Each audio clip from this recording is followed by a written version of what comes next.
with the pillow is that I can rest the mic like that. You could do that. Let me turn your volume up here. No one's done this? No one's put it on their lap yet. Which I'm also surprised. I'll match you. I'll do it with you. It's going to give my mom a heart attack, but I'm Why? Because you're not allowed to use the throw pillow. Because you're not allowed to. Right. Sure, you're understanding what's going on here. Sure. Did you? Is this too far away? I don't know. Can you Party hear me? likes to sit up. I like to sit I back. can't sit up because my back. Because of your back. My back's gone, man. What do you mean it's gone?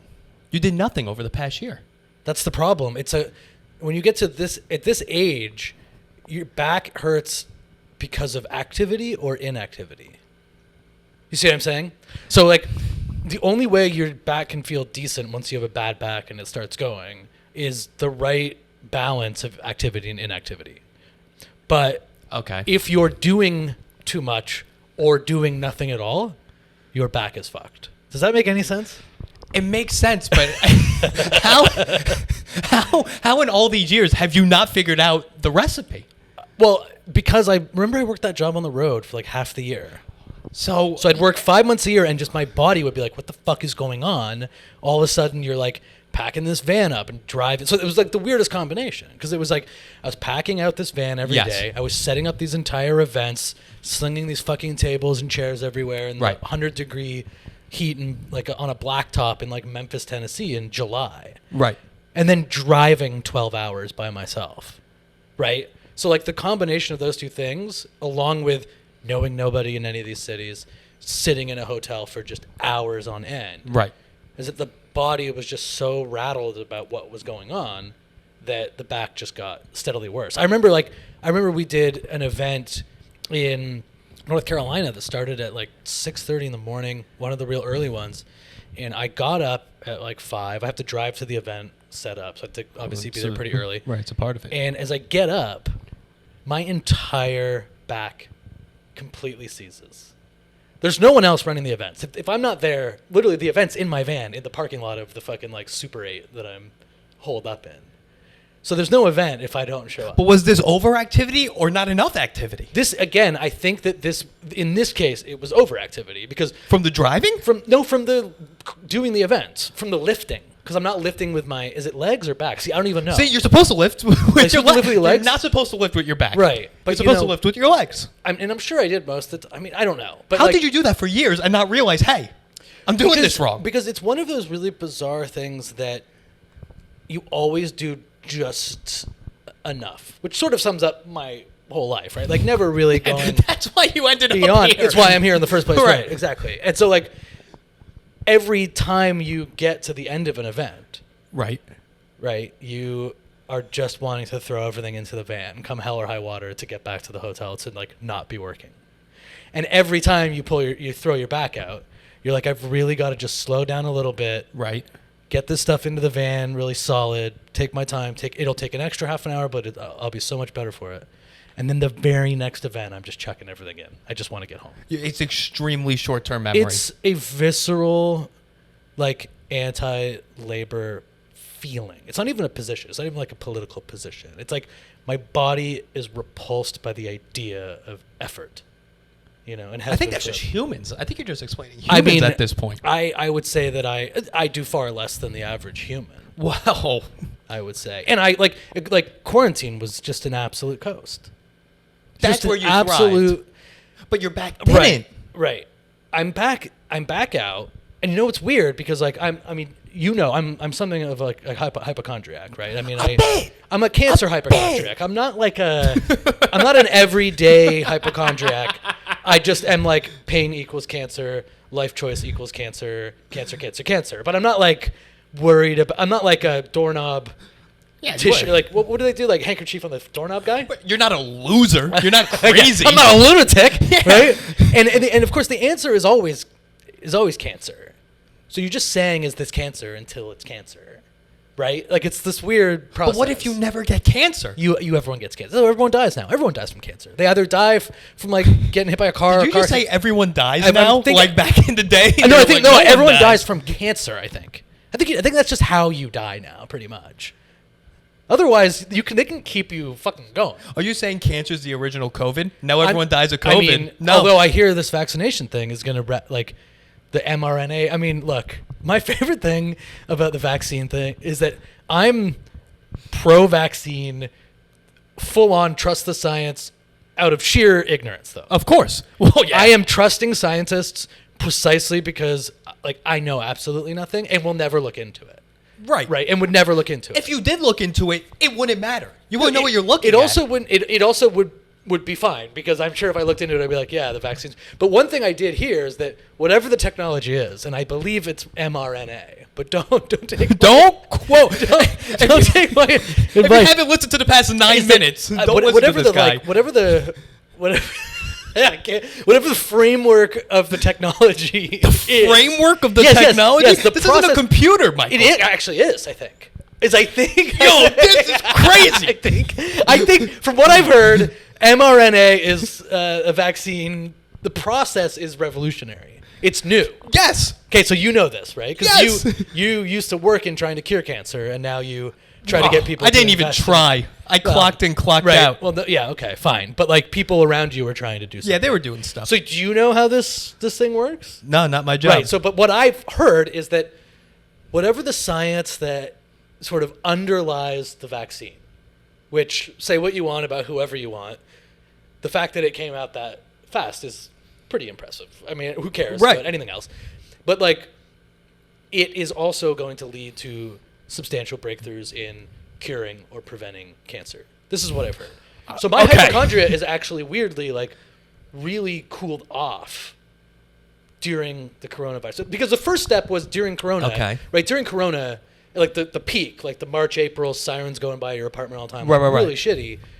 It was like, you know, I remember my parents calling. They know I'm a hypochondriac, so they're like, don't worry, just stay inside. But did they know you were a cancer hypochondriac? You'd think they would, but they were so worried. I mean, they obviously, and rightfully so, they were pretty worried. Everyone from outside New York was like, wow, you're like in the place where everyone's like, where Anderson Cooper's weighing in. New York's always the best, baby. Yeah. It's hotter here. There's more COVID here. No big deal. Yeah, exactly. The weather here is just so, when we experience weather, it's like, we make the entire world experience that weather. It's such a bizarre process. But like, when it started, I felt really comfortable outside of like feeling generally worried and sad about the death and the lack of like limiting all the obvious things to feel bad about. But suddenly everyone else being something of a hypochondriac, right? It like made I felt closer to society when I wasn't really permitted to be part of it, right? Like when I would go out and everyone else was also scared. Interesting. It was like, oh, this feels like you guys are sort of catching up. Like I've kind of been here the whole time, worried that anything can kill me, worried that this pain or this movement, right? Right. And now we're all kind of doing that, you know. And it was just kind of like, okay, I can get into this a little bit. And then just being prevented from doing anything was just the perfect combination of, you know, my laziness. It was a perfect formula. My desire for inertia and my hypochondria. And so I wouldn't say I like thrived. I mean, I don't think anyone thrived, but like I really did cruise through weeks and weeks, just kind of like, I mean, everyone got depressed at times. Right. But the experience I'm having now is that I go out now. I do, I do some shows. Of course. I get out and about. I'm trying to do this. I don't know why. I mean, I was so sure I was quitting. Oh, you've made that abundantly clear 18 months ago. That I was done. I was like, this is it. This is the out. I'm 36 going in. I'm 38 coming out of it. Like, I cannot believe I'm doing it again, but I'm very much actually enjoying it. Of course. Which is also a very foreign thing for me. Which I hated it. I've known you for 5 years. Yes. You have not for a second. I've known you for 5 years. You've never smiled. Yes. Your mouth has been parallel or below that. Yeah. And now I'm you know how we used to do, we would go to a show and I would have a spot and I wouldn't want to do it. And I would just be like, I hate this. You hosted a weekly mic that you despised. And you did it for years. Yeah. And I'd show up every time you go, I don't know what the fuck we're doing this. Yeah. And it's weird because people hear that and they'll be like, well, I guess you must have this like, there's this compulsion and drive to like really do it. It's like, it's not that either. No. It's some third thing. Because it's not like, I'm not like posting, you know, I'm not creating like content and trying to expand my reach. I mean, I should be doing all that, but of course I'm not and never have. I mean, as you know, I will post show posters that I'm on or show posters that I'm producing. And that's it. And obviously, like, now it's kind of like maybe that should change. But my point is that, like, the things that came out of this are what are as disappointing. I mean, again, the death and the overwork whatever. people and the relationship between labor and capital being completely laid bare, all that aside. Of course. Those things are all granted. We grant those in every conversation now, Right. I think, right? The things that have come out are so disheartening to me. Like, all of the things that I hated about, like, how you had to post a picture of yourself doing every show, and you had to post a picture of your friend doing that show with, like, a fire thing Still or happening. a crush, and that you would think that, like, we could have reflected on some of these conventions and how annoying they were, like, for everybody. I think because all of those posts are just for all other comedians or producers. Solely. They're certainly not for your other friends. It's not for the people paying to go to the show. They're the furthest thing from.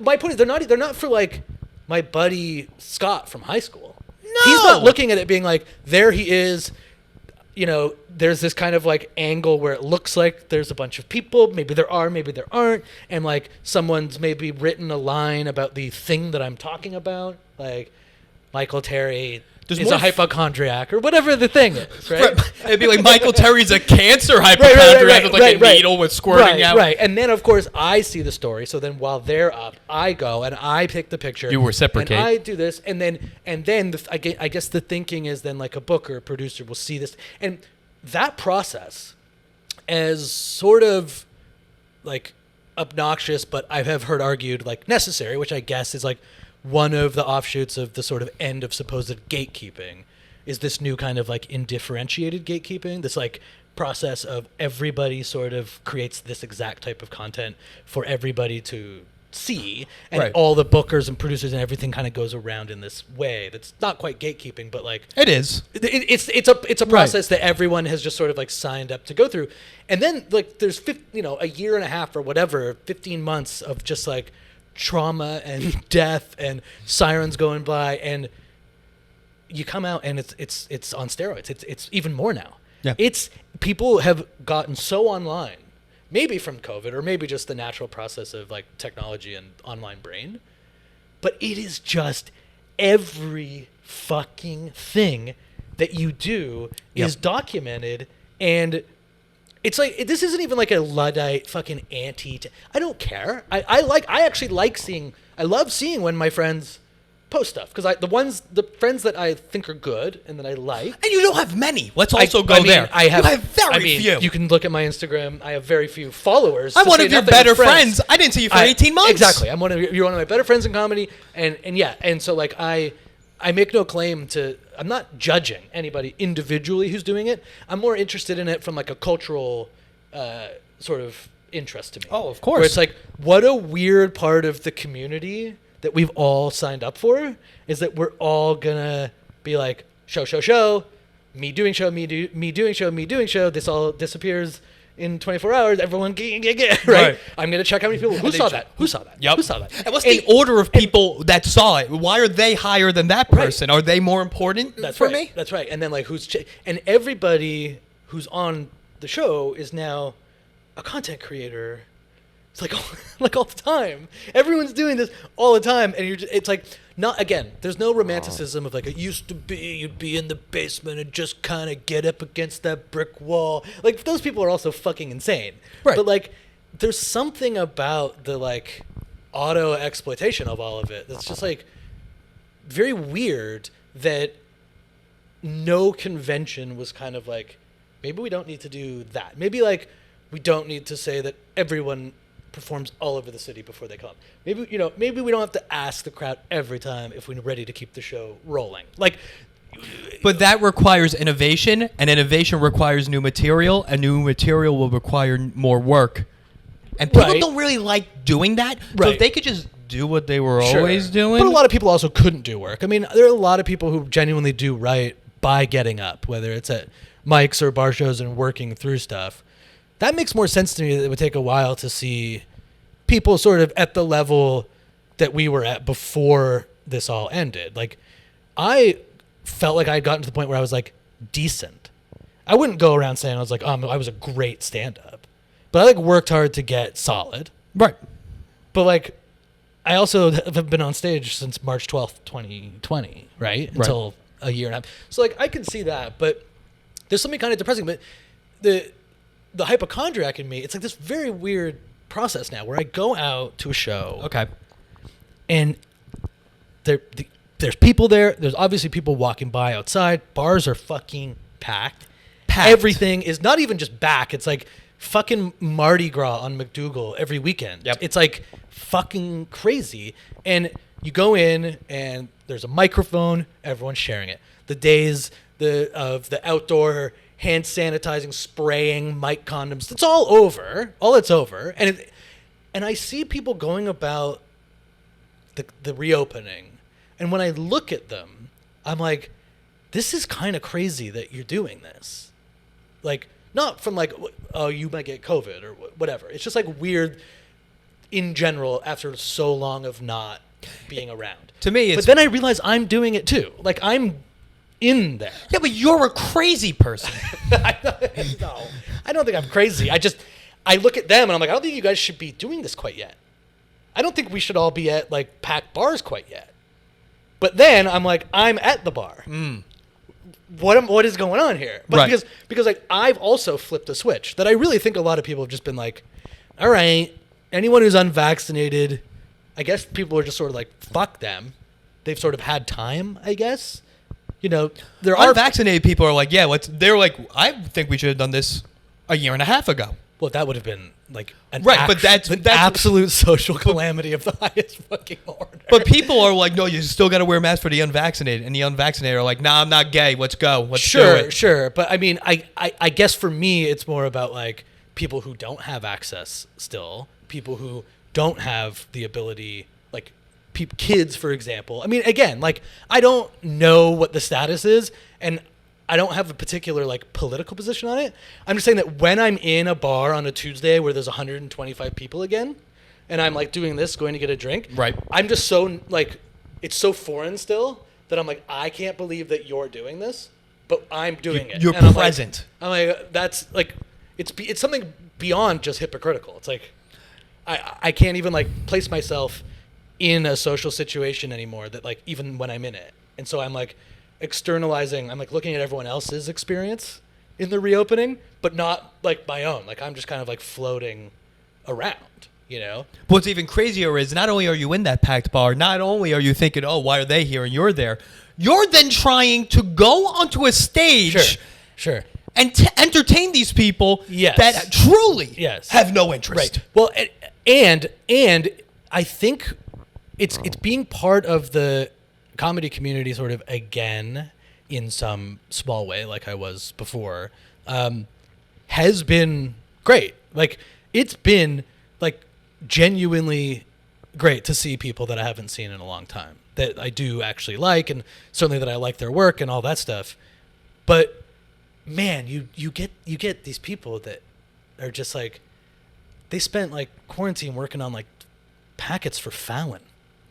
And you're just like, those are the better thinking people. Those are people that put in effort. But like, dude, man, like, look, all due respect to fucking Jimmy Fallon. It's just like, if you spent like that first run when all that shit was really going on, like writing beer pong jokes with like imaginary like Olivia Wilde or something.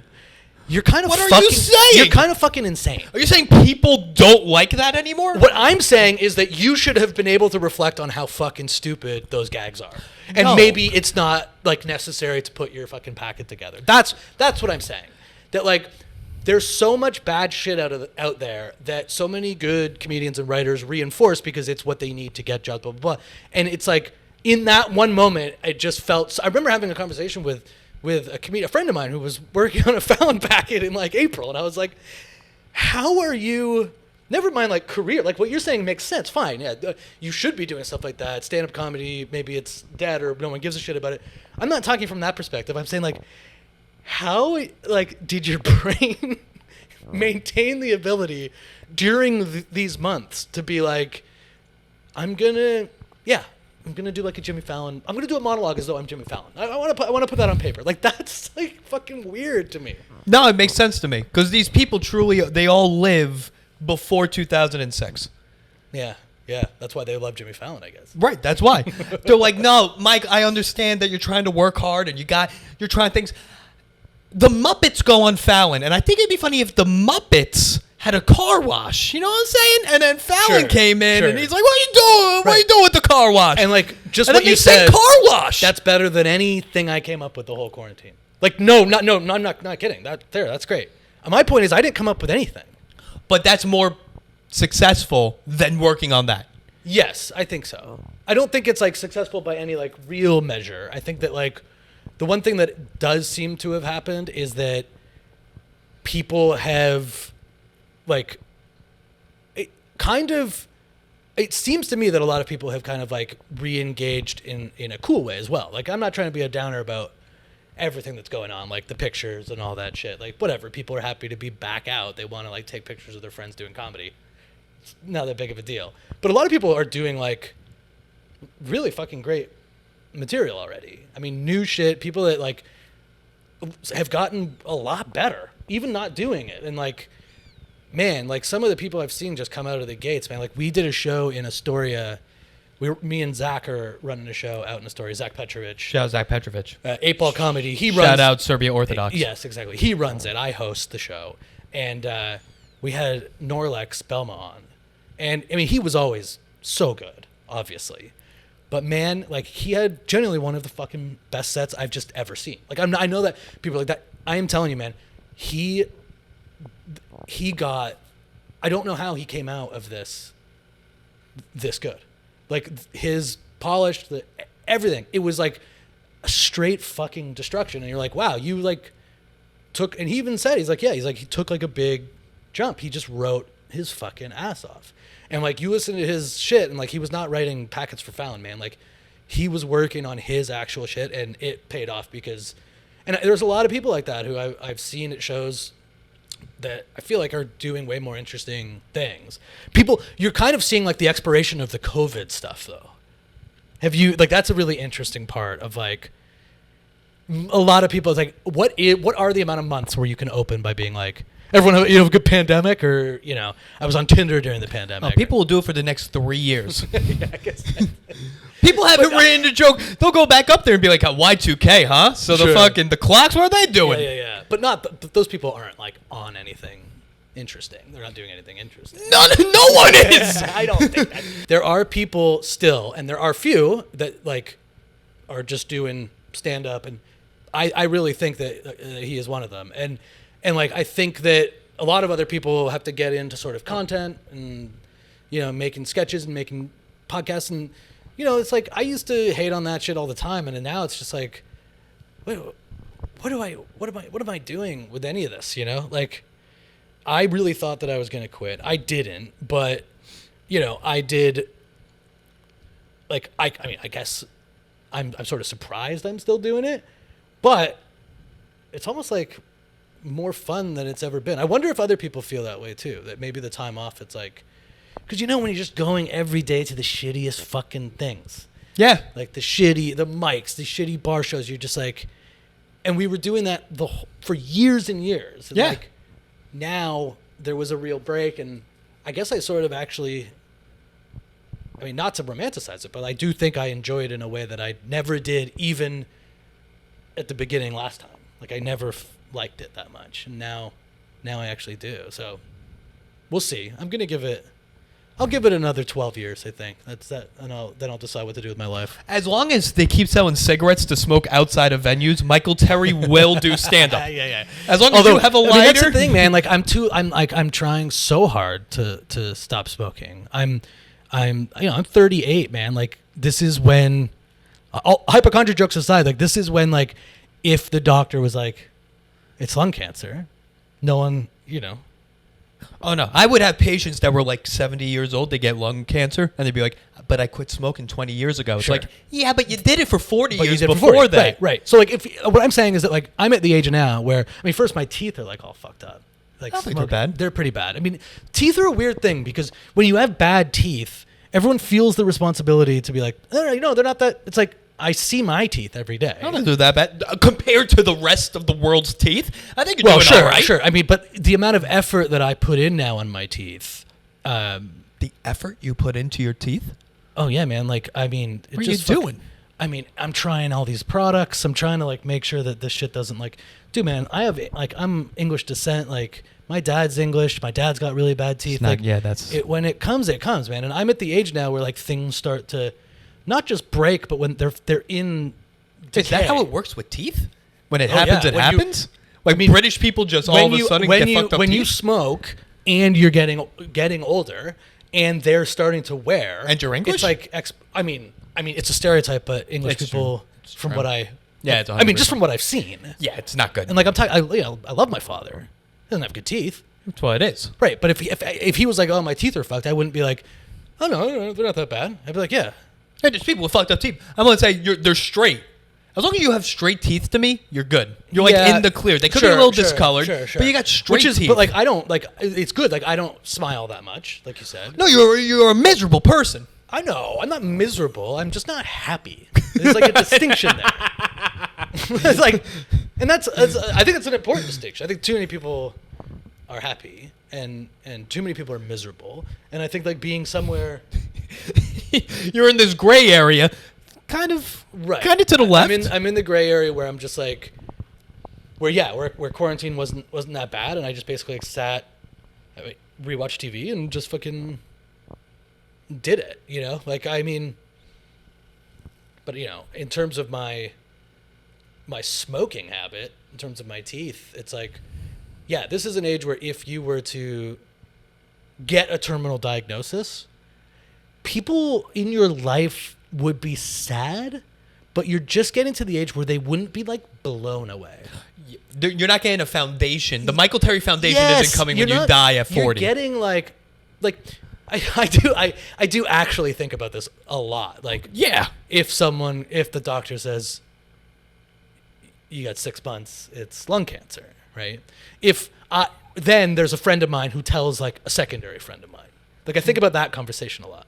Right, so like you think about the tertiary conversations that are happening. Right, so say like I tell a relatively good friend of mine, I have cancer. Okay, I have 6 months to live. Okay, right. I'm not gonna go tell like a guy he's friends with still from high school that I no longer talk to. I'm not gonna be like, hey, Greg, I know we haven't spoken in 21 years, right? But I have cancer. I just want to cut Eric off. That would be the most egotistical thing to be like, I know he's going to tell you. Right, I know you can tell him. But they are going to have that conversation. 100%. Where the one guy, my closer friend, says to the tertiary, sort of the outside guy, right? Hey, you remember that guy? Remember Michael Terry? And then there's like a process of... like that from Remember high school at the party where he threw up? School, right. And then it's like, yeah, the guy this, and like whatever description. I don't want to know what they'd say, but like whatever the description that locks me into his brain, right? And then he's like, oh yeah, and then the guy says, yeah, he's got like it's like terminal cancer, like doctor, he's like it's lung cancer, like 6 months. The guy would just kind of be like, oh no, and then that would be it. And that's like crazy to me to think that like the end of my life is going to be like consumed by people in such like a small way. Like my let's assume my brother's still alive. He would be destroyed by news of my death. I mean, we get along very well. Yeah, sure. He's my best friend, all that lame shit. He would have a real grieving process. But there are people that are just be like, oh, right? Because it's not like no one would say, oh, only the good die young. I'm too old for like. You're past that. Yes, right? And like the 27 Club, where it's like always these people where it's like all about like the potential, right? Oh, they had so much potential. Like I've already lived long enough where like we knew the potential. It was either there and not fulfilled, right, or not there. One of those two things. So there's no like, wow, what could have been. If Michael, do you know what I mean? Let me bring this up just to add fuel to the fire here. How long do you think it would take for someone to tell a tertiary person you're going to die? I mean, in this day and age, no time because of group chats, I think. Like, I think there's this like... So you're assuming you're on the top of people's minds. No. What I'm assuming is there are the group chats work in kind of circles, right? Where like okay, so say I'm in a group chat with I'm in a group chat with a bunch of my friends from Canada. Yes. Right? They themselves are in group chats. The group chats they're in often feature people that I sort of know. Yes. But not at the level to be in a group chat with. Of course. Okay? So they're like right. So a guy I know in college, from college, he's, let's say he lives in Ottawa. All the guys The in capital. the capital of Canada. And I met a few of his Ottawa friends years ago. He's now in a group chat with them. I don't go in a group chat with these people because it would be like, hey, and they're like, what? It's like, I just wanted to let you know I'm dying. Right. Whereas if I would obviously announce to my group chat, I have cancer. You would do it through a group chat. You wouldn't tell them in person. It's interesting. I guess when I think about the list of people I only have Very small. one group chat. Really? Yeah. And it's like, That's sad. I mean, I'm not, I'm not like close enough friends with people, I think, to be in their chats. That's just the honest truth. So why would they? And I don't want to be in people's chats that I'm also not close friends with. Understood. I don't want to have to listen to some guy I kind of know as he talks about like the show he did last week and whether it was good or not and which booker he hates and which comic is shit and gets booked too much. I don't know. What the fuck would I want anything to do with those conversations, right? So, but my one group chat is like my friends from like growing up in Canada. Very close friends all the way through high school, blah, blah, blah. And we have this like one group with a couple of people who've come in as the years have gone on. But I don't know if I would contact each of them personally about that. Right. There's brothers, so they could find out if I just was like told one. Because my thought is not like, oh, how crass to group text your terminal illness. My thought is if I'm dying of cancer 6 months, I'm really starting to think about economy of time. Yeah. Right? You're fucking crazy. No, I'm just thinking like, okay, there's 14, I think, people in my group chat. You're telling me that I have to like, I don't live there. Most of them all live back home. Some of them live in like Toronto or Ottawa or Montreal, like whatever. And I live in New York, and I'm the one that's sort of furthest away. You're telling me I have to like pick up the phone for I haven't spoken to these people. They're like my closest friends. But you don't speak to anyone on the phone anymore. I'm not going to call my friend who I've only group chatted with over the last 18 months and be like, ring-a-ding, I'm dying of cancer. Like, what? That seems weirder to me, like, than just texting it and being like, I'll be honest, I'm surprised you're even going to tell people. I think one day you're going to die and people will be like, I've been talking about dying so long. Like, I say, like, the hypochondria, like, I was like, hypochondria is the most unique of all diseases because it's the only one where the cure actually is cancer, right? That like, that's funny, right? As soon as I get it, I get to be like, hey, like, because like, this is the thing. The thing about being a hypochondriac is like, for sure, the way it's actually going to happen is I'm going to be like, I'm going to send like a picture of my like mucus to my brother and be like, is this cancer, do you think? And he'll be like, you're so fucking crazy. Yeah. This is gross. Don't do this. Why are you sending this shit to me? And I'll be like, sorry, I know it's probably fine.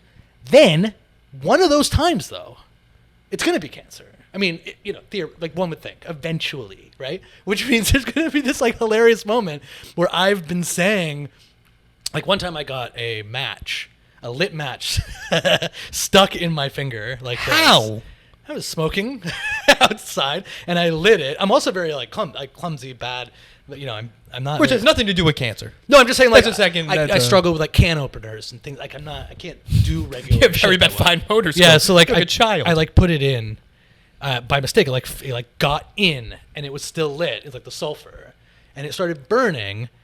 And obviously, like, the first thing I was like, my friend who I'm with is just like, how the fuck did you do that? And I'm like, can you die from getting sulfur in your bloodstream? And he was like, that's so ridiculous. Like, that's what you care. Like, that's what you honestly think that's going to kill you. And I like went and looked it up to like make sure. And what was the No, diagnosis? I'm fine. I'm still here. I was 23. Could add so up, this was though. 15 years ago. But Could add up. But my point is that every time something like that happens to me, right? have a bit of indigestion, colon cancer, right? I'll bring it up to somebody. You're like, oh, you think I have cancer? And then always like, you don't have cancer, right? Right. But one time, I will. Let's play out this hypothetical. Right. Let's say in a perfect world, you get cancer. Right. So I send the mucus, right? My brother, he freaks out. I'm like, I'm sorry. Do you want me to unsend? He's like, unsend? That's weird. That'd be weirder. Like whatever. Right. That's the conversation. Go in, like coughing a bit. Oh, okay. We'll get a test. Oh, you smoke? Yes. Oh, it might be time to. Oh, okay. Oh, it's this. Oh, you're dying. And then I do get to go back to my brother and be like, I fucking told you it was cancer. Like, that's going to be the one time that I get to be like, I can't wait until you're in your fucking deathbed at 97 years old and you're going to be like, all right, no, your heart's failing out of. If they cure these things, it's like, what am I going to worry about anymore? Like if you can get it and then be okay for sure. I mean, I don't even know if I would qualify as a hypochondriac anymore. Because it is really the only thing. Like I've never heard of someone specializing in hypochondria. I can't afford to get real tests, right? I don't have money, and I'm in America, so I get this blood work, and I'm like berating my doctor to like tell me that because my red and white blood cell counts are normal, that has to surely mean I don't have at least late stage cancer. Like I'm asking him, and he's like, I can't say that, and I'm like, but you can say that, because if I had late stage cancer, my body would be reacting. And he's saying like, well, yes, of course your body would be reacting. I'm like taking it as a sign that I don't have stage 4. Sorry. You're fucking crazy. Is that crazy? Yes. That seems so normal to me, but I guess it's so not normal. The past 37 minutes have been the opposite of normal. I guess. I mean, I don't know. Do you think everyone's walking around this world thinking everything's cancer? No, it's not that I think everything's cancer. It's just I consistently think when like I said, I have indigestion. I got the shits for a couple of days, and I'm like, this could be colon cancer. I mean, you start thinking about your life. Like I ate so much red meat. How could it not be colon cancer? Sort of, like what? And then you're like, no, I had lamb sog. Right, like this one's on me. Right. It's like I don't. It's like I'm always surprised by my body's resiliency. Have you ever had an STD scare and thought it was cancer? Have you ever had an STD scare? I have never. Or have you assumed it was cancer? I have never had any of that. That's fucking crazy. Well, yeah, but I mean, to not be concerned for that, but think everything's cancer is insane. I mean, I wouldn't say that it's like a lack of concern. I've just never really had a scare. So like any tests have just been like, oh, okay. And but that's to be afraid everything's cancer, but not be afraid of STDs blows my mind. I mean, I'm afraid enough that if I was like having casual sex, I would definitely be taking steps to avoid getting an STD. I understand, but you take steps to avoid cancer, but you have. But then, like you have Frank's Red Hot, and well, the thing is, right? It's not actually the weird thing about the whatever this version of hypochondria or just straight up illness that I have is that I do many reckless things in terms of like the way someone who was genuinely hypochondriac probably wouldn't. Okay. So like I smoke. I mean, what the fuck is going on? If I was so scared, yeah, right? Howie Mandel doesn't smoke. Right. If you're really fucking scared, so like shit like that is kind of hard to explain, but it does occupy my mind. I'm not going to lie to you. Good. So this past 18 months has been productive. Yeah, because I didn't really run into it that much because I was just sort of like sitting around, Right. Nothing happened. Can't be cancer. Huh? Cancer doesn't happen if you don't move. As we know. As the doctors say. Yeah. I couldn't go to the doctor to ask him if he could rule out cancer. That's right. Sure. A lot of things got simplified, man. Wow, what a great time to be Michael Terry. Well, not anymore. No, you watched every episode of The Bachelor ever. No, I mean, I did watch a lot of television in the pandemic, but I did watch probably more like 10 to 12 seasons. That's insane. I eventually just had to stop because it was like really weird how quickly I would be able to finish a season. Like that's the thing I noticed the most about quarantine, which is like when you chose a project, I use a project. Well, sure. But that is what it is at that point. It's like, what are we gonna do today? Let's watch The Bachelor. And then you're like, I don't have to go to bed. I don't have to do anything. Nothing can stop me. I don't have to wake up. And you can just do 10 episodes. Okay. You know, so that's sort of what happened. And I hate it. I mean, I genuinely hate the show. And I remember having a conversation about this where I think it was probably with my brother about how I hate the show. People have this weird thing where when you're like, I hate something, and they're like a TV show is the best example. They're like, no, you actually like it. You watch it. You wouldn't watch it if you hate it. And it's like, oh no, what are you talking about? Like, I hate my life, but I'm not gonna kill myself. I'm out there every day. I hate almost everything that I see, right? Like, I hate walking around seeing what's going on. Of course, but I do it. I'm not gonna stop doing that. And like, you learn to enjoy that process. You just watch to feel. It's not that I'm like fully hate watching. The thing that attracted me to The Bachelor, I think, was that it was the way that the Bachelor like nation had like crystallized. So because I'm like the universe, so like, the Bachelor universe, right? So like I'm old enough that like I was around for like really was fully aware of like your fucking Survivor, you know, Richard Hatch season 1, yes. Like Dan Rather's covering that shit. Like, it was crazy, right? Like, it was such a huge deal. And Bachelor too had like a very big like, whoa, they're gonna maybe get married at the end, and it was like unreal. Like reality TV just broke the mold. And so I revisited Survivor in an even crazier way than Bachelor. Actually, I watched like 25 seasons of Survivor. What? Survivor is, and I am not going to sit here and tell you I hate Survivor because I love that show. I think it's a fantastic product. But that's a whole other conversation. My parents have watched every episode of Survivor ever, so they enjoy this. It's absolutely incredible. Yeah. But Bachelor it's fascinating to me just from like the weird. I mean, there are a couple things like the sense of repetition that exists in Survivor is ultimately built around a $1 million prize. There's like something very fucking real at stake that drives everything. Okay. But in The Bachelor, the thing that's at stake isn't real. Okay?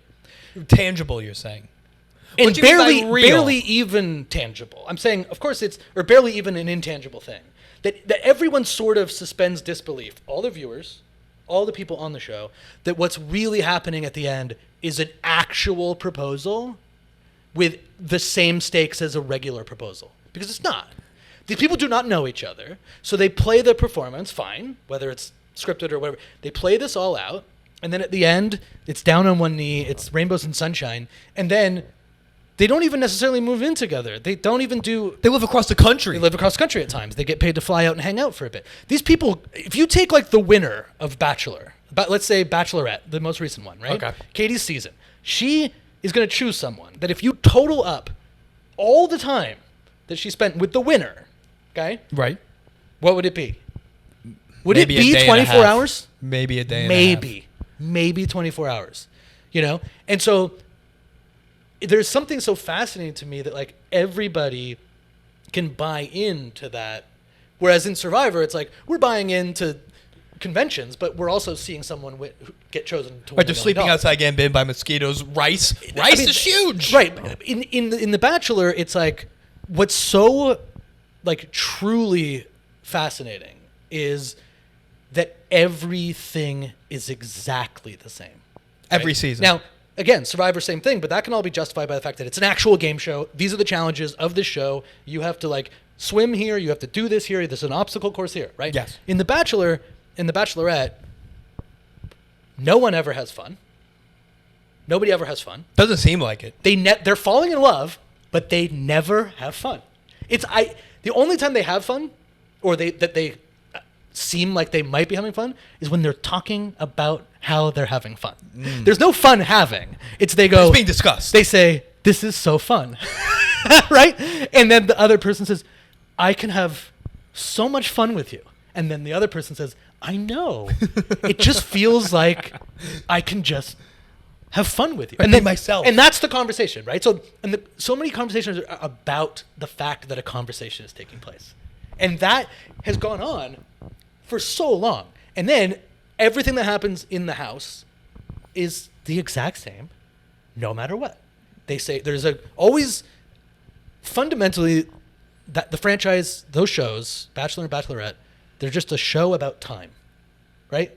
Time is the major source of discussion for the entire show, pretty much until you get basically to hometowns.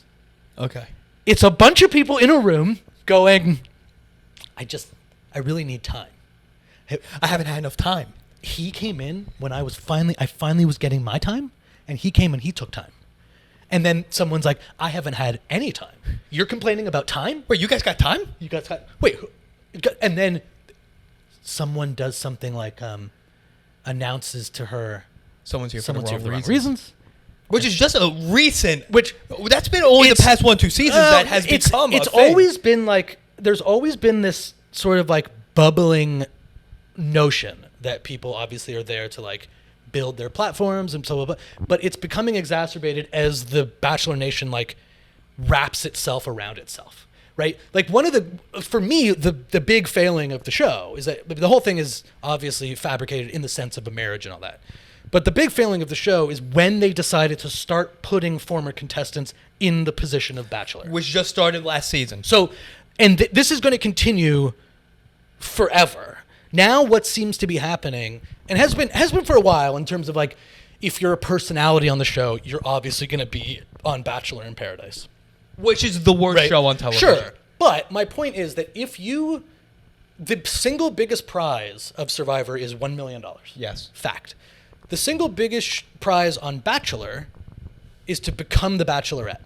The single biggest prize on the Bachelorette is to become the Bachelor. It is not to end up with the person.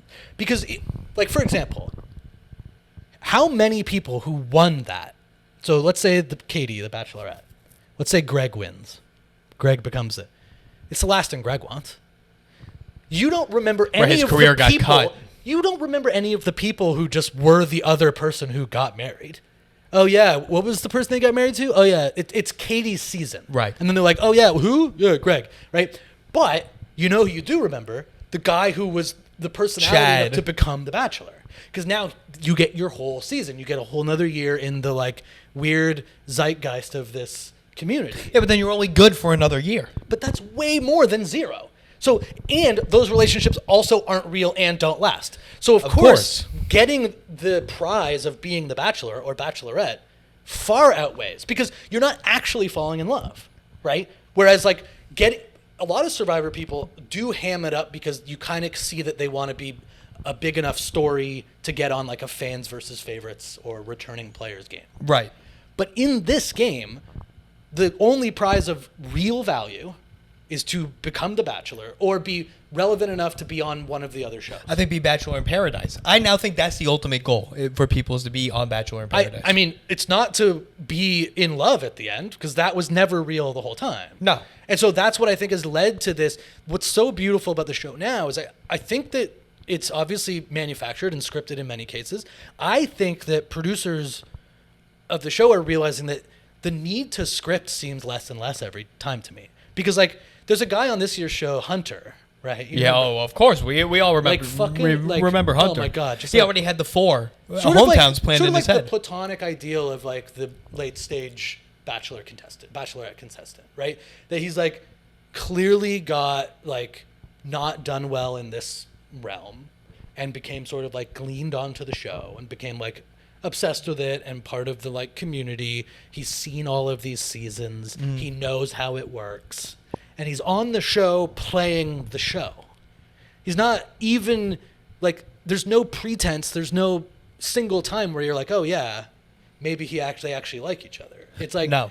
He knows that this is what you do. And it's time to like, first you say connection, then you say going deeper, then you say the connection's getting stronger, then you say I'm falling. That's always a good one. That's before love. You go, I think I'm falling, and then you wait to see if they think, well, she didn't say she. It's the same vocab every season. It's the same vocab. It's the Bachelor vocab, right? So the vocab is like the process is you go out on it.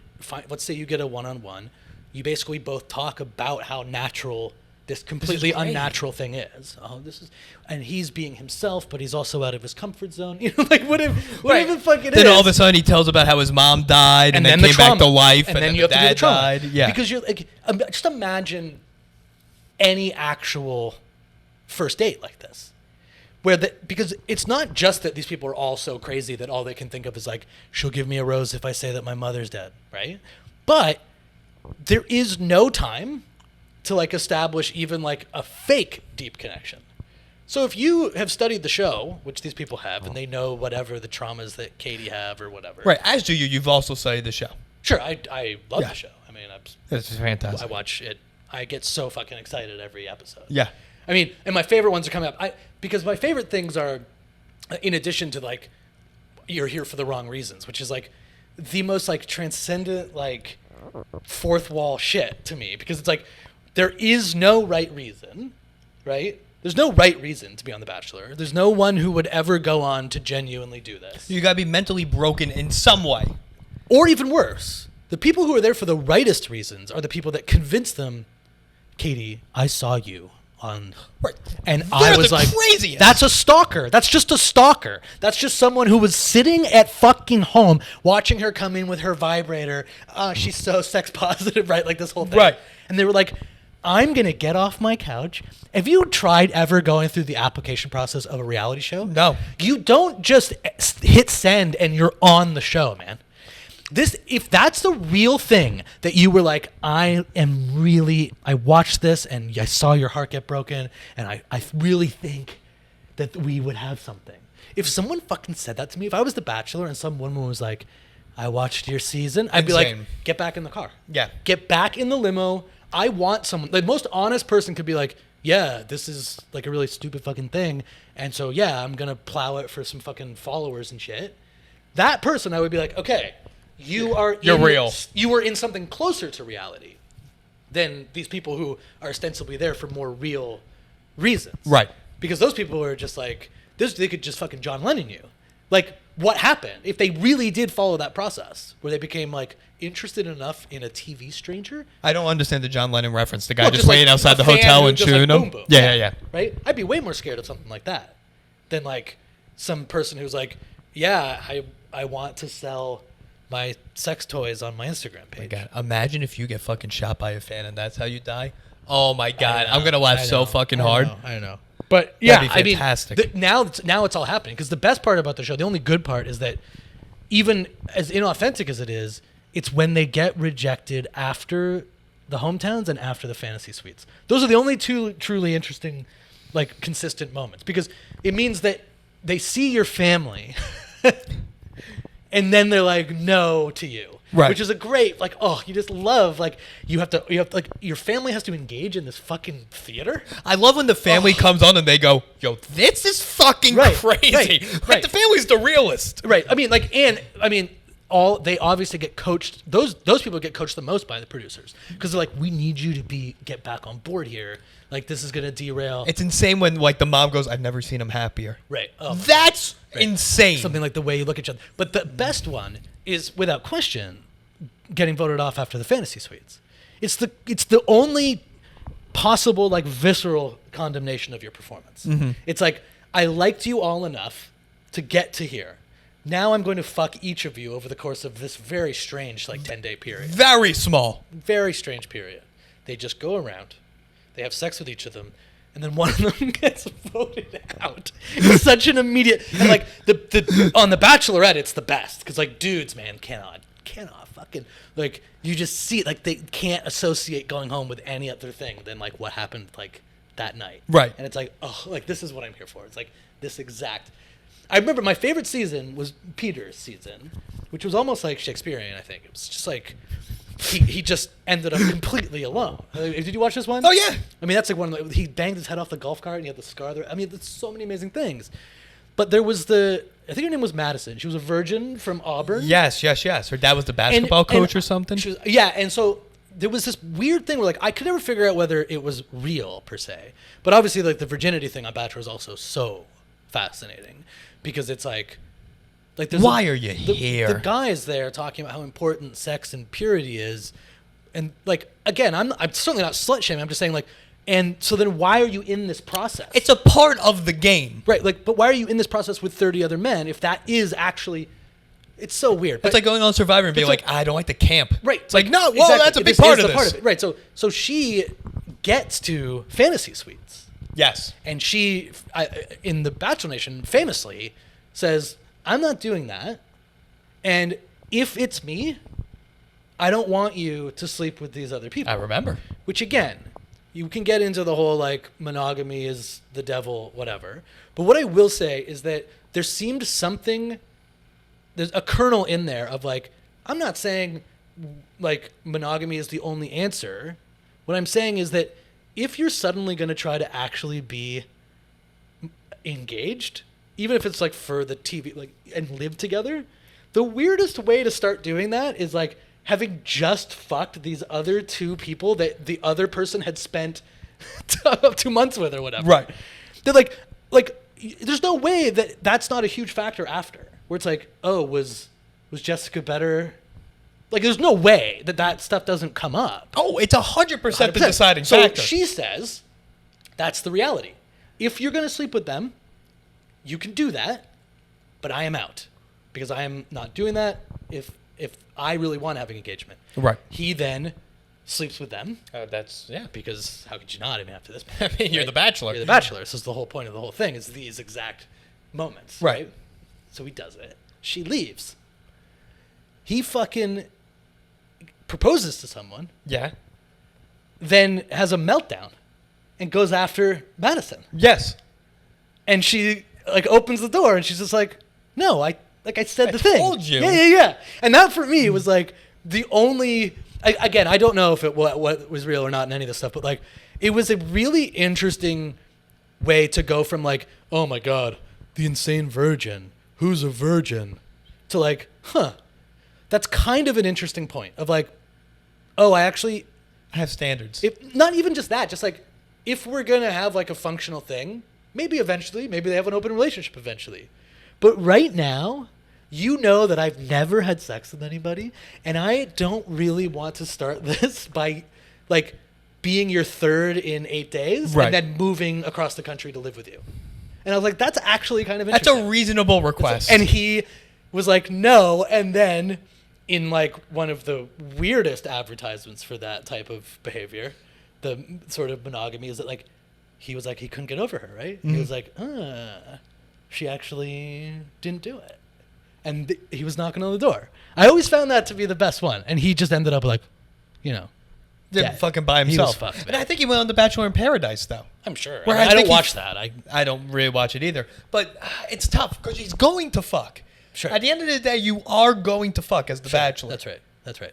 But shame on him for putting her in that situation. Like, she's not going to do it. I mean, again, like, I think that it was the only moment where I felt like maybe...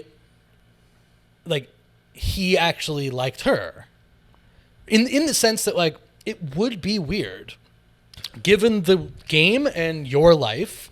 It just would be weird to be like, I'm going to propose to this person who's never had sex before.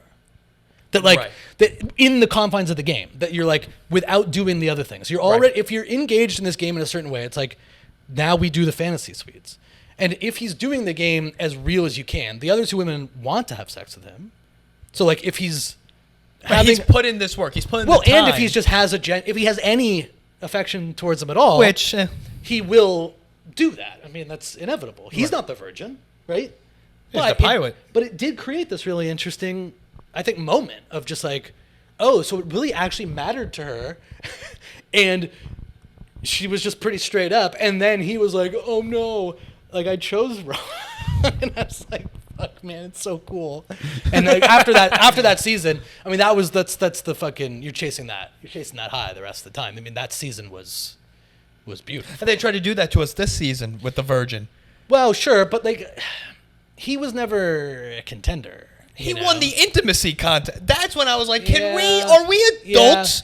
Yeah, but this goes into a whole nother layer of The Bachelor, I think, that guys get kept around who are nothing purposefully. So we know Greg is, if not going to win, the front runner, and has been since the first time. Right. First day, it's just obvious. It's just obvious that's who she wants to be with. And then there's a couple people who she obviously like likes, but then there's people who really like her, right? And then the job becomes to let them down. No, but what I'm saying is, if you're the contestant, there are different factors at play. So like the cat, right? What was his name? Guy. Oh man, and everyone loved with it. the ukulele. The cat and the ukulele, and people loved him. It was like, what? This is insane. The cat costume wasn't even like a good. The whole thing was so fucking right weird. for the budget that you have on The Bachelor. Right, it could have been a better costume. He really liked her, I think. It At least seemed. he was exhibiting He was the signs best of right, and pack she ever. obviously definitely knew that she wasn't going to the end with him, and she's not gonna like go home with him and all that stuff. And so there's a group of people that I think, because everyone's experiences in Bachelor where all of a sudden it's down to 6 and you don't even know who 2 of the dudes are.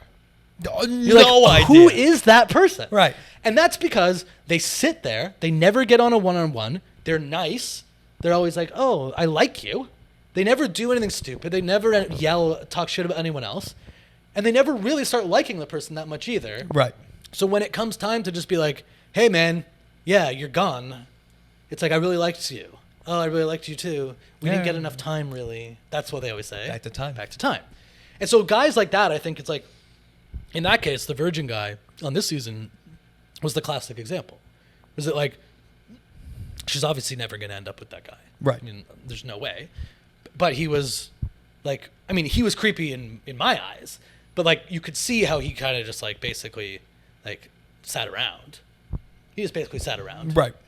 And then he got one-on-one. He got a one-on-one. They were cuddling, and then he said, "Oh, you remind me of my mom." I mean, made cuddle. Yeah, like that. I mean, maybe it's scripted, but like that felt real. It's perfect. If it was scripted, that's the best writer. in LA. That's the best writer in LA. Because like, you can't believe. But then, of course, what other frame of reference does he have if he's really? No, apparently some kid I went to college with, his girlfriend went to high school with him. So I was like, is this real? Right. Like, is he really like this? Yeah. Reported back. Like, yes. Yeah. I mean, I think they do a good job of finding people who are actually at this level of just like Delusion. Not just delusion, like character type. Like they find the people who really are that thing. Right. Because it makes it so much easier to like play and exaggerate. Or you're just going to get a better editor to like make it look good. No one's ever eating. They never eat on the dates. They never eat on the dates. And so everyone's just drunk and stuck. And that's where all of this sort of comes from. Like none of the, like just imagine the feeling of being in the room for weeks and weeks. Yeah. And then the only interesting moment of your like week is like listening to some other asshole be like, "Let love fly, Katie," and then names like lists a bunch of names. And you're like, I hope they don't say my name so that I'm the one-on-one. And then you just sit there after that. And that's your whole week. And there's just booze and seemingly no food. No one has ever taken a bite of food in the history of The Bachelor. Right. Not once. I don't understand what that is. No, but it's always around. But they never eat it. And you would think like dates, that like culinary stuff is a good date. No. But even the few times in the history of the show when they have like cooked us up, they'll take like a bite where they're fake like like so happy they're like feeding each other spaghetti or whatever. Right. And they're like doing like a Lady and the Tramp thing. But then they never actually eat the food. No, it's still staying on the table when they leave. Right. It's just sitting there. And it's like, I don't know what the fuck is going on. That's the part that makes me think it is 100% fake. Yeah. Because just the around, food? the booze is always around. So why isn't there like food on the table? There's not a plate of pigs in a blanket at the cocktail party. Yeah. You're just like, where are the pizza bagels? Can we get right? Because don't you want people setting a base? No, they just want them getting like that dude. What was the guy's name who was like, there's a bunch of people here for the wrong reasons? What was his name? something with a K. Carl. The black guy, Carl. And he was just so drunk that night. Hammered. And even at the Bachelor, at the Mentello last night. Oh, because what he was saying, he was doing the really drunk thing of saying the same thing that didn't make sense with increasing certitude of that what he was saying made sense. Yeah. Right? It's like, there's multiple people here, but I'm not going to tell you who. You know? And then he's like, his stance in front of the guys was like, it was important to let her know. And they were like, but you didn't let her know. You just said, no, like it's important to let her know. And it's like, they're trying to explain to him like how he didn't actually let her know. And he was like, yeah. And then he started doing Like this thing? Shadow boxing. Oh my god, man. And what's crazy is that on the one hand, I'm always like, how does this show just get to keep going on and on forever? On the other hand, I'm pretty sure that I would always watch it. I'll always watch it as long as it's on. Like they make a new one, I'll just be like, all right, this is fucking hilarious. Yeah. And so I think, is that part of why they can have like 50 seasons? Are there a lot of people like us?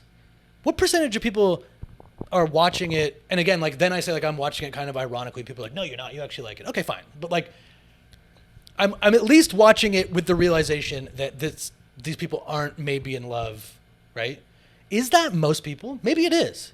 Maybe everybody is watching it like we are, and that there's nothing clever about anything that we think about the show. No. And that every single person, like, do people watch it earnestly? And the conclusion I'm coming to is that, like, I know a lot of people who watch The Bachelor. I don't know a single person who watches it earnestly. Exactly. But I think there are people that watch it earnestly. I think Middle America watches it earnestly when the coast don't. I think that's like a classic East Coast, West Coast bias. I think just saying that, like, Flyover Country is so stupid that they think that, like, Ben's actually in love with Diane. I don't know. Maybe everybody's just kind of in on it. Because what would make sense to me is that there is a nation, a Bachelor nation, that takes it seriously from a communal perspective. Yes. More so than the actual individual relationships. And then outside of that, there are all these people who are like, this is still really funny. And maybe that's how it gets enough people to watch. Because the contestants are in on it. Everyone's in on it. It can't be that the audience has to be in on it. So the question is, like, the median, like, watcher of The Bachelor or Bachelorette, are they taking it seriously or not? I say no. The average person knows this is entertainment, but they want to see who's picked, because then they go, what happens now? Sure. Like, people want to know what happens more after The Bachelor than during The Bachelor. Yeah. Do you stay with this person? Yeah, sure. Like with last season, 2 seasons ago, the blonde girl who just quit and picked Dale. What the fuck is happening with them? I mean, I think they got back together. I'm not entirely sure. I know they broke up. But again, like, that was one of the, like, last takedowns of any illusion, right? Because it was just like, if you really liked someone, even if that was itself a delusion, you can't just get up and go, right? Yeah, I mean, nothing. Well, you are technically... Are they engaged? I don't know. Neil Bryan comes in and gives him a ring. It does bring me to one last point that I find so interesting about the show, is that it doesn't really have any rules. There's no It has rules. conventions everywhere, right? That everyone buys into, almost. But like Probst doing Survivor, man, if people took the liberties in Survivor that they're taking on The Bachelor, Probst would not be having that shit, man. Nah. This guy, like, you got people, like, just walking into the contestant's suite at, like, 2 a.m. You Right. got people just showing up from previous seasons being like, I think we'd be a good match. And then they're just on the television show. And make it to the finals. Well, in this case. He's at Hometowns. Right, he's at Hometowns. And so that's what's so fucked up to me is that, like, you can, like, there was one season, Nick, a guy from another season, had been, like, fully, like, flirting, DMing this contestant before the show started, and she kind of had it in her head, and he just showed up at one of the challenges, one of the stupid, like, comedy show things or whatever. Right. And he was like, can I be in the show? And she was like, okay. And all the guys flipped. As they should. I don't know. It's not serious, of course. But then he fucked her. Like, it was amazing. Then they went out right away. They were in Dublin. They got really drunk, and he just fucked her, which is rare. In, like, I don't know how rare it is in the show in reality, right. But I do know they show it very rarely. But they showed that, like, she made this decision. Right. And then she got up in the morning and, like, you know, the guy who thought he was the main contender, like, fucking put a hole through a wall. And, like, they all fucking, like, absolutely melted down. But and this guy was just allowed to just kind of, like, come in, chill, go out, drink in Dublin, fuck. And then fly right back. Well, you know, he hung around for a while, but, like, it was, like I said, there's no, like, there are people who show up drunk at Chris Harrison's door to talk at 4 a.m. and just be like, I don't know, I think maybe I should go home. And Harrison's like, yeah, you want to come in and have some wine? And, like, he's always got wine on deck. Right, but it's like, and he's always up. He's never asleep. There was someone in the quarantine season who just showed up in a minivan and quarantined for 2 weeks to get on the show. And then got kicked out. Oh, well, obviously. Immediately. But it's like, there's just you can do sort of whatever you want. Like, I sort of don't understand why guys who are always complaining about time, it seems to me that you can just walk over to that person at any time of night and they'll do the thing just like I'm doing with a pillow. Like, she'll sit down in her PJs with her pillow like this and be like, well, so why did you come? And then you could say whatever you want. Right. You can just go get time. To make this thing full circle, those are the comics that are like, I can't get in anywhere. There's gatekeepers. That's right. And then Blake is, the Andrew Schultz of the world. And he's like, no, I'm just going to announce myself here, and then it's going to work. And, but ultimately, if I had to predict, Blake is like the perfect guy to go all the way because he's like already in the community. He's like a pseudo celebrity in that community. Right. He's probably doing it for those reasons. He's like, I guess, fun for her. They're going to be able to fuck and it'll be fun. How about he just started hooking up with her? Well, sure. After the one guy, she's crying her eyes out. So now she's like, you're not going to be in the 3 or in the 2 even, but we can fuck, right? Like that makes him a good contestant. I understand. Right. The other one, the one they obviously felt like that shit with the kid. Where the kid was on FaceTime just now, the last episode. That was insane. And also, how gay is Michael? I mean, he's the gayest person to ever live. I don't think so. Oh, come on! That's what you don't believe? You think you get cancer every time you eat something? I think it's more likely that he doesn't actually have a child. Because he's a homosexual who can't reproduce. Because it's such, it was such a weirdly, transcendent moment for the show of where no one was willing to point out the most obvious thing, which is that you shouldn't have done this at all. And that was the sign of the bad parenting. And if the whole thing was going to break at any moment when the kid finally was like, I miss you, then you should not have ever been on the show. Right, I understand. And Bachelor the franchise is so good at capturing these completely bullshit narratives, where he's being portrayed as an amazing parent. Right. Oh my God, his son called, and when a son calls, a dad listens, and it's like, dude, your son is a child. He's calling all the time. Right. He's calling every day. He's getting up and being like, where is dad? Dad's actually lying to you, and he's working. And guess what? You're going to see this one day, and you'll see that as a 9-year-old, your dad said he was on a work trip. He's trying to get with this girl who brought a dildo to the last season. Right, to the last season. And, when you said, maybe dad doesn't want to see me anymore, well, daddy's got to go be daddy. Right. And it's and then first thing, as this is all unfolding, first thing that pops in my mind is okay, this is the first guy making a real push for Bachelor status. Because he could appeal to single moms and widowers, and he has this very, sad history. He played the game the best.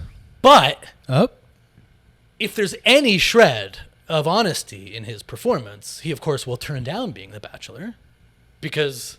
But then that just makes his whole time irrelevant. He's got to say yes. And so if he gets offered it, it's wait, did you use your kid being sad? Yes. To get off the show in the most spectacularly sympathetic way. Yes. So that maybe the kid is in the show? Ever thought about that? No kid has ever been in the show. First ever time where the kid has his own area. He's parenting Deering. And he gets up and he says, I'm here for an engagement, but you know what? James is part of me. Stuff like that. He gets to say stuff like that about his kid, right? We're a package deal, and the contestants are, I've always wanted to be a mother, right? And then maybe you'll have a contestant who's infertile, and they'll have a really good connection. I actually can't have a kid, so I could give everything. These storylines are right there for them. These fucking comedians are too busy writing for Fallon. No. Yeah. It's all in The Bachelor. That's right. That's where the money is. That's right. I could write the shit out of that season. So you watch that. We watch that space because if Greg doesn't win, he'll obviously be the Bachelor. He's too popular.